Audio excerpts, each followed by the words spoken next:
Bienvenidas y bienvenidos a Media 20.1, este programa que se ha especializado, como usted lo sabe, en el análisis de los medios de comunicación, de las telecomunicaciones, de Internet.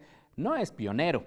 Debemos reconocer que de alguna manera nos inspiró un programa que lleva, imagínese usted, 35 años al aire, analizando a los medios. Seguramente usted lo conoce. Se llama El fin justifica a los medios, que transmite Radio Educación. Hoy tenemos el enorme gusto de que nos acompañe su productora, su creadora, Graciela Ramírez. Antes de la entrevista le invito a ver, como cada semana, pues sí, las noticias relevantes del sector de las telecomunicaciones y la radiodifusión con nuestra querida colega Viridiana Mondragón.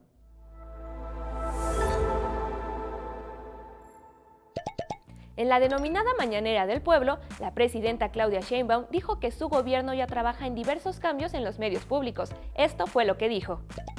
Ellos están trabajando en un esquema para la información, para los noticieros, para las barras de opinión, que entiendo que se cerraron contratos, eran hasta el 30 de septiembre algunos contratos, y se está planeando un nuevo esquema para las barras de opinión, para los contenidos.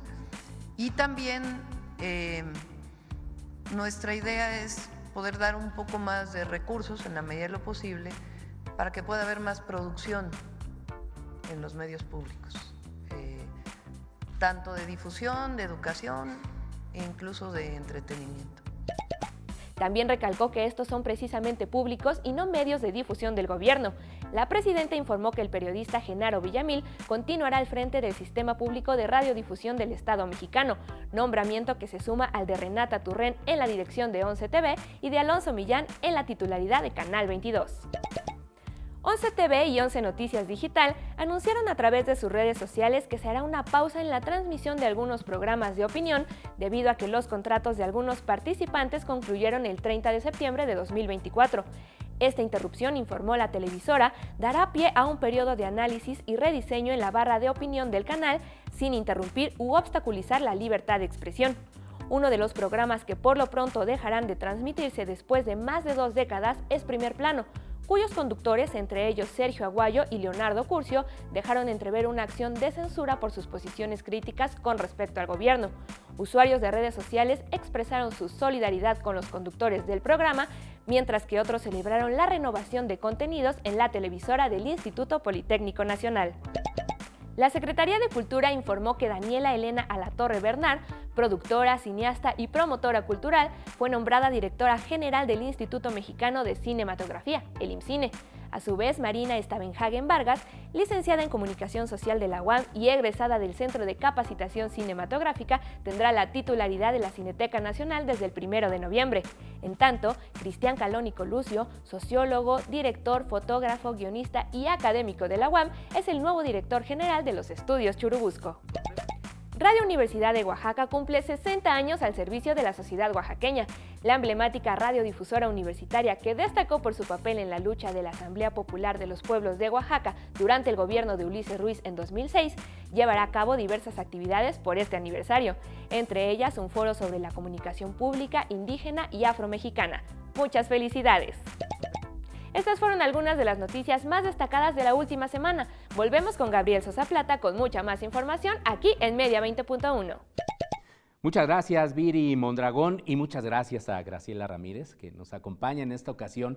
Querida Graciela, muchas gracias por acompañarnos. Muchas gracias a ti por invitarme. Muchas gracias, Gabriel. Tú has sido fuente de inspiración de proyectos similares, es indudable, pero casi todos fenecen, inclusive hay revistas que no pudieron seguir adelante, hay programas de radio, intentos también en televisión. Este ha sido uno de los que más ha durado, pero tú fuiste punta de lanza, Graciela Ramírez. ¿Qué te dejan estos 35 años de este programa en Radio Educación? Pues mucha satisfacción para empezar, Gabriel. O sea, es realmente increíble. Yo nunca pensé que el programa fuera a durar tanto. Hay muchas series en Radio Educación que pues he tenido y llega un momento en que la temática pues ya como que ya se agotó, ya se acabó, ya vino un declive, y en este tema de la comunicación, pues al contrario, cada día hay más cosas que decir sobre los medios de comunicación. Y pues nos ha tocado ver muchísimas cosas, ¿no? Desde que empezamos en septiembre de 1989, cuando los medios eran otros, estamos hablando de la época en que la televisión era la reina, ¿no? El quinto poder. ¿No? Analógica, ¿no? Los medios analógicos totalmente, sí. ¿no? Nosotros pues ya el programa lo hacíamos obviamente en cinta de carrete abierto, editábamos a tijera, utilizábamos unas grabadoras enormes, pesadísimas, y pues bueno, había la radio, la televisión, la prensa, era lo principal, ¿no? Y el cine, ¿no? Que también... Y el cine, que también lo abordábamos. Una cabida, claro. También le dábamos entrada a temas de cine, pero sobre todo nos centrábamos en radio y televisión y prensa, ¿no? Y pues recortábamos de los periódicos con tijerita las notas. Eran muy pocas las notas que salían en los periódicos sobre los medios de comunicación. Justo de eso te quiero preguntar, ¿por qué le cuesta tanto trabajo a los medios de comunicación hablar sobre medios de comunicación? Es decir, si vemos noticias, por ejemplo, de estrategias de negocios, de que compraron alguna empresa, de que están innovando con cierta tecnología, pero la autocrítica sigue siendo uno de los grandes problemas, vamos a decirlo, ¿no? De los medios. Así es, era por eso de que algún expresidente dijo que perro no come carne de perro. Es cierto. O sea, hay una complicidad ahí entre los medios, ¿no? Y estamos hablando de los medios comerciales, sobre todo, ¿no? Ahora lo sabemos, después de mucho análisis y mucho que se ha hablado de los medios de comunicación, que pues tienen intereses, ¿no? Y que sus intereses son lucrativos, y que detrás de eso pues hay grandes negocios y también complicidades políticas. Tú lo sabes, durante décadas, sexenios y más sexenios, hubo un contubernio entre los medios comerciales, sobre todo los más grandes consorcios televisivos, como el caso de Televisa, y los grandes grupos radiofónicos, con los gobernantes, ¿no? Sí. Entonces, pues no convenía eso. Y lo primero que empezó a haber de crítica de medios era como más de lo que se trataban los programas, ¿no? O sea, los programas de que hablaban, un poco la crítica de los contenidos, pero a veces parecía más bien promoción, ¿no? Sí. O publicidad de esos programas. O a veces había cierta crítica, ¿no? Recuerdo en alguna ocasión que escribí un texto a propósito del aniversario, ¿no? De El fin justifica los medios, y yo, para mi tesis, por ejemplo, consulté revistas tan antiguas como Radiolandia, ¿no? Y había otras también dedicadas, pues no al análisis, bien lo dices, era como descriptivas de la programación, pero sin profundizar demasiado en esos intereses. O Radio Tips, ¿te acuerdas? Claro, que era es como cierto. de la cartelera de los programas que ofrecían en la radio, ¿no? Sí. Cosas así. Entonces, pues había poco de lo que era la crítica. Y la crítica venía sobre todo de la academia, obviamente, ¿no? Sí. Sobre todo la UNAM y la UAM. Sí. Investigadores que empezaron a escribir también y que incursionaron de la academia se fueron a los medios también, algunas revistas, ¿no? Como la Revista Mexicana de Comunicación, que es pionera, la Revista Mexicana de Comunicación, editada por la Fundación Manuel Buendía, surge un año antes que nosotros. En el 88, que también pues hablemos de esos años tan importantes, ¿no? Sí, de la transición democrática. Hay un rompeaguas ahí político, ¿no? ¿Y por qué, Graciela, se te ocurrió hacer un programa sobre medios? Digo, más allá de que tú también tienes una trayectoria académica, de que has observado desde ese punto de vista a los medios, incluso también como productora y de una emisora que se ha caracterizado por una visión crítica, pero ¿en qué momento dijiste, aquí hay un área de oportunidad que pues ha persistido 35 años? Pues mira, yo en Radio Educación me involucré mucho en cuestiones sociales, desde que además decidí estudiar sociología, ¿no? Y era un ambiente muy efervescente en esos años, ¿no? Tú sabes, o sea, los sindicatos independientes, los movimientos sociales, estudiantiles, campesinos, etcétera. Entonces había como mucha efervescencia política. Y una de esas fue toda esta lucha por la reglamentación del derecho a la información. Miguel Ángel Granados Chapa, el gran periodista que en paz descanse, fue nuestro director durante 2 años, 78 y 79, Y bueno, ahí yo conocí pues lo que era eso, ¿no? La reglamentación del derecho a la información, y andábamos ya ahí metiéndonos, ¿no? Iba a los foros y a las marchas y todo eso, y empecé a conocer a gente pues de la academia que estaba en ese tema, y pues en ese entonces yo adquirí esa conciencia. Llegó un momento en que pues eso se frustró porque no hubo posibilidades de que se reglamentara el derecho a la información, ya tú lo sabes. Sí, de que no se le encontró la cuadratura al círculo, no se le encontró la cuadratura al círculo. Lo dijo Luis M. Farías. Exactamente, ¿no? Y entonces, en una de esas, platicando con Raúl Trejo del Arbre, que yo lo he dicho en varios momentos porque le reconozco que él fue el que me dio la idea, y me dijo, es que no se habla de los medios en los medios, ¿no? ¿Por qué no propones un programa en Radio Educación? Fue lo único que me dijo. Yo dije, pues sí, qué buena idea, ¿no? Y me metí a hacer el proyecto, lo presenté en Radio Educación, y inicialmente me dijeron, está bien, buena idea, búscale patrocinio. Entonces yo dije, de Televisa, ¿no? No, pues dije, bueno, pues se me ocurrió que la revista Proceso, pero lo intenté, pero no fue posible. Y les dije, no, pues no, nadie tiene dinero, ¿no? Busqué por el lado de la AMIC, la Fundación Buen Día, etcétera, y pues no, nadie tiene dinero. Entonces me dijeron, bueno, está bien, lo vamos a patrocinar nosotros. Se hace con presupuesto de Radio Educación, y fue lo mejor que pudimos hacer. Claro, porque le dio una independencia total, ¿no? O sea, si hubiera sido patrocinado por alguna revista, algún periódico, pues o alguna organización social, pues ya hubiera sido, no, entonces no digas esto y no invites a tal y no sé qué, ¿no? En cambio así fue total libertad. Entonces yo inicialmente, justamente algunas de estas organizaciones que yo me acerqué para sondear lo de los patrocinios, que eran pues las tres más importantes que existían en ese momento, que eran la Fundación Manuel Buendía, que se había formado a raíz del asesinato de este gran columnista, ¿no? La Asociación Mexicana de Investigadores de la Comunicación, que ya agrupaba a destacadísimos investigadores que hoy son reconocidísimos, ¿no? Vacas sagradas, o sea, referentes indispensables, claro. ¿no? Y también con la Unión de Periodistas Democráticos, donde ya también había un grupo grande de periodistas que estaban buscando pues un ejercicio más profesional del ejercicio periodístico. También estaban atendiendo el tema de la profesionalización, de la cuestión del salario mínimo para periodistas que demandaban en aquel tiempo, que pues nunca se logró, y también la cuestión de los riesgos del ejercicio periodístico, ¿no? O sea, los asesinatos, las demandas por difamación, etcétera, etcétera. Y ahí pues estaban gente que yo ya había conocido y que habíamos pues hecho una relación más cercana, y entonces pues invité inicialmente, cuando surge la serie, yo dije, no me voy a quedar con una sola. Claro. ¿No? Justamente por esto de la independencia.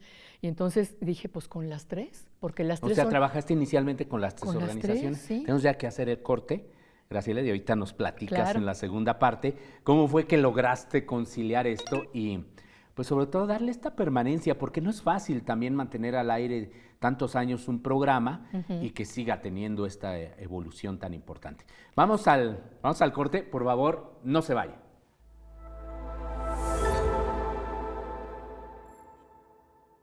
¿Sabe usted qué dicen los términos y condiciones de las aplicaciones que usa?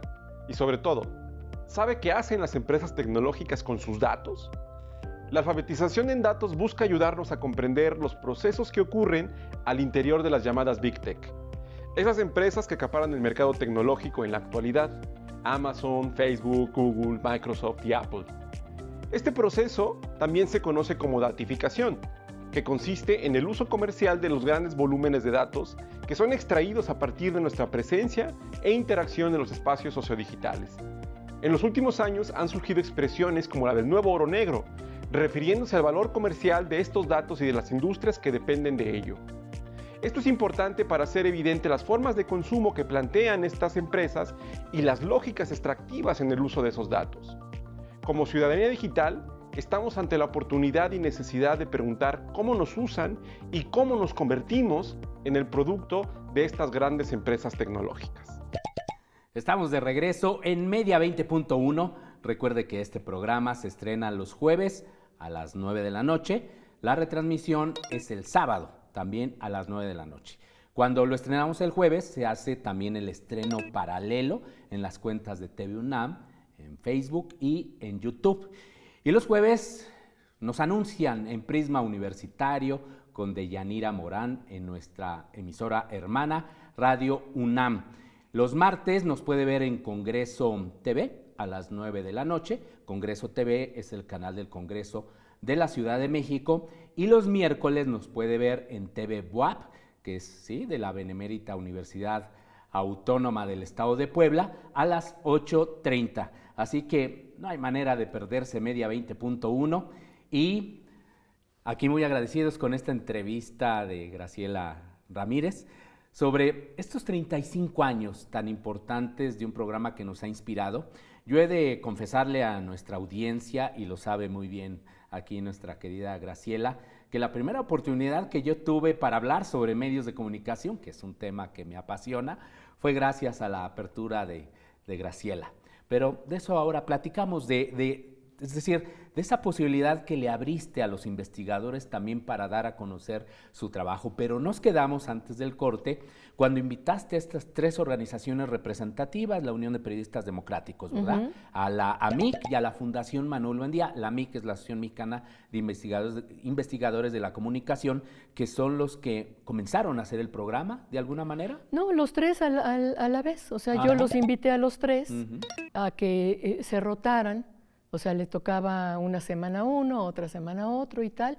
Y entonces, pues, los temas que manejaban tenían cabida en el programa. Fueron las mejores fuentes de información. ¿Y que había 3 conductores entonces? 3 conductores. Por parte de la Unión de Periodistas Democráticos estuvo Jorge Meléndez, ¿sí? Por parte de la AMIC, Raúl Navarro, y por parte de la Fundación Manuel Buendía, Miguel Ángel Sánchez de Armas. Durante muchos años estuvieron ellos. Y bueno, pues me acuerdo muy bien que también Raúl Navarro trabajaba mucho con Enrique Velasco Ugalde, que en paz descanse, ¿no? Ellos de la UAM Xochimilco. Formaban equipo, de la UAM Xochimilco, tenía muchos alumnos, ¿no? Y desde entonces iban muchos alumnos al programa. Incluso varios de ellos hicieron sus tesis sobre la serie. Entonces, pues ahí Jesús Estrada también muy pronto comenzó ya a hacer una miniserie, digamos, dentro del programa, una sección que era de noticias, las noticias de comunicación, que no había tantas como hay ahora, ¿no? Sí, sí. Realmente les cargábamos mucho a la prensa para poder sacar algo sustancial, ¿no? Ahora, en estos 35 años ha tenido una evolución muy importante el programa en la conducción, en la producción. ¿Cuáles son los cambios más representativos y cómo ha sido la reacción de las audiencias ante esta información? Sí, pues en la medida en que fue aumentando la información y los eventos que se empezaron a organizar, ¿no? Coloquios, simposios, conferencias, congresos, presentaciones de libros, muchísimas cosas ya. Entonces yo dije, pues esto tengo que cubrirlo todo, ¿no? Entonces, por eso ideé lo del formato de revista. O sea, por un lado las noticias, porque nosotros de todos modos teníamos que revisar todo lo que salía en la prensa para informarnos y para tener claro pues, cuáles eran los temas importantes, ¿no? Y estar informados del tema. Entonces, las noticias, un resumen de las noticias más importantes de la semana, que hasta la fecha la tenemos. Después cubríamos con reportajes pues, todos los eventos que había, donde se juntaban pues, los académicos y también gente que estaba ejerciendo desde los medios, o incluso pues, legisladores, en fin, todos estos temas, los personajes, digamos, que eran quienes tenían pues, la información, ¿no? Y también comentaristas, ¿no? Porque empezaron pues también a surgir comentaristas como tú, que se especializaron en un tema. Un comentario al mes Era Sí, la posibilidad que así teníamos, es, ¿no? Y ¿no? por cierto, nos pagaban. Poquito y con muchos pero problemas, no, pero... no, pero realmente sí, algo muy valioso, ¿no? También Sí. de estas instituciones públicas. Exacto, entonces tú tratabas temas de tecnología. Sí, de radio sobre todo, ¿no?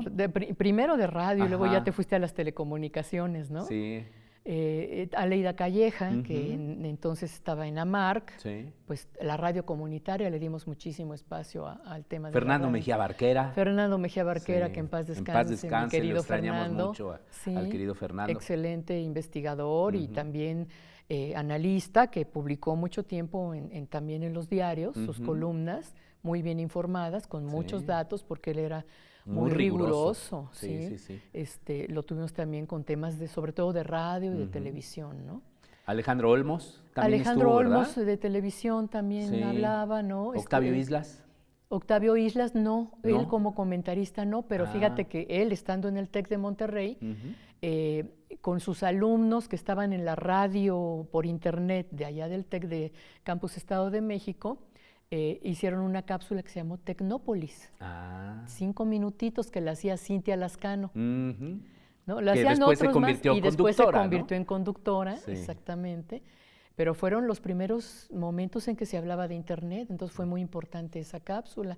Tuvimos una cápsula también que se llamó Planeta Radio, que era Ajá. sobre radio comunitaria, que la hacían Susana Albarrán y José Alberto López Ustaita. Sí, ¿no? la recuerdo perfectamente. Ujú. También esas cápsulas muy También. buenas. Ajá. Mercedes Charles estuvo también. Claro. Comentando cuestiones de educación para los medios, Carmen Gómez Montt, también temas de tecnología y Es sociedad. cierto, telecomunicaciones, ella Ajá, hablaba, ¿no? ujú. Entonces, bueno, pues sí, o sea, busqué esa variedad, ¿me entiendes? O sea, para darle como cabida a todos, Sí. la más información que pudiéramos darle a nuestros radioescuchas y poder como abarcar todo lo que se estaba publicando, toda la información que se estaba generando, ¿no? Pues son documentos valiosos, Ujú. es decir, cada una de las producciones de esta serie que pues ya son o representan un valor muy importante en relación con la historia de los medios de comunicación en México. Yo Fíjate creo que que es uno sí, de sus Gabriel. aportes más Sí. importantes. Yo creo que sí, yo creo que ese acervo que ahí Ujú. está en la fonoteca, porque afortunadamente Radio Educación conserva todos sus programas, Ujú. es un material ¿Cuántos programas histórico. son, querida Graciela, Pues creo más o que menos? vamos como en 1780 y tantos. ¡Wow! Sí. Es impresionante. Sí. Bueno, ya casi se nos termina el tiempo, querida Graciela, pero por favor, dile a la audiencia a qué horas puede ver. El fin justifica a los medios. Puede ver, ¿eh? Puede escuchar, aunque también ver, ¿no? Ya Pues ahora se bueno, ven en... no están, fíjate ¿No? que después de la pandemia Ajá. ya empezamos a hacer el programa por plataforma, entonces ahora Ujú. hacemos las entrevistas por plataforma y ante las dificultades de poder tener los softwares y las condiciones para Ya. poder hacerlo con video, Ujú. lo estamos haciendo nada más En en audio. audio, así es. Pero ahora está en redes sociales también. O sea, el programa se transmite los jueves a la 1 de la tarde con 5 minutos despuesito del avance informativo. Ujú. Dura 55 minutos y está en redes sociales simultáneamente al aire, Ujú. se transmite en redes sociales y después de eso queda ahí y luego publicamos al día siguiente el podcast, Ujú. pero ahí quedan tanto el streaming como el podcast, quedan ahí y además tenemos un micrositio Ujú. en la página de podcast de Radio Educación que es www.e-medioradio.edu.mx. Ujú. Ahí está todos nuestros programas de un año hacia atrás, porque ahora ya porque no había como para tener Sí, cabida tantos. para... Ajá, ya bajaron muchos, pero igual quien tenga el interés puede solicitar en la fonoteca, Ujú. la de Radio Educación, los programas y se los dan, Qué ¿no? Porque interesante. están ya digitalizados y todo. Pues ahí está. Así está que la investigadores de invitación, la claro. comunicación, estudiantes que quieran consultar algún tema, pues ahí están esos programas como un testimonio. Hemos hablado de cosas muy importantes, cubrimos todo lo que fue la larga lucha por la reforma de la ley de radio y televisión, todo lo de la ley Televisa, Claro. todo lo que tiene que ver con el derecho de réplica. La reforma estructural de telecomunicaciones. Por supuesto, ¿no? Sí. O sea, muchísimas cosas que El que decretazo son- del 2002. Así es, ¿no? O sea, Sí. todo eso está ahí. Sí, y aparte con una selección de audios, de entrevistas, de testimonios, de personas incluso que ya no están, como por ejemplo mencionaste a nuestro querido Fernando Mejía Barquera, entre otros, que es un acervo fundamental. Pues muchísimas felicidades, Muchas querida gracias. Graciela Ramírez, por estos 35 años. Gracias también a mí por abrirme el espacio ya hace pues algunos fue un lujo ayeres. tenerte ahí.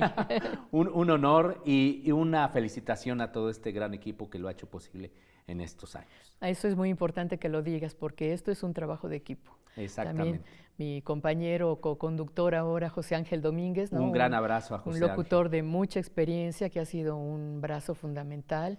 Alexia Cervantes, que es mi asistente ahora, que también es una chica que ha progresado muchísimo. Sí. Y pues muchas gracias a Radio Educación también, que ha sido mi casa. Yo creo que este programa en cualquier otro lado no hubiera durado tanto. Así es, y sobre todo con esa apertura, con ese profesionalismo, con esa seriedad, pues que ha caracterizado esta emisión. Nuevamente muchas felicidades, Graciela. Gracias. Y no se pierda, El Fin Justifica los Medios, Los jueves a la ¿Jueves? 1 de la tarde con 5 minutos. en Radio Educación 96.5 FM y 1060 de amplitud modulada. Ajá, y nuestro Facebook es El Fin Justifica a los Medios. Perfecto, pues ahí está la invitación. Gracias nuevamente y muchísimas gracias a usted. Hasta la próxima semana.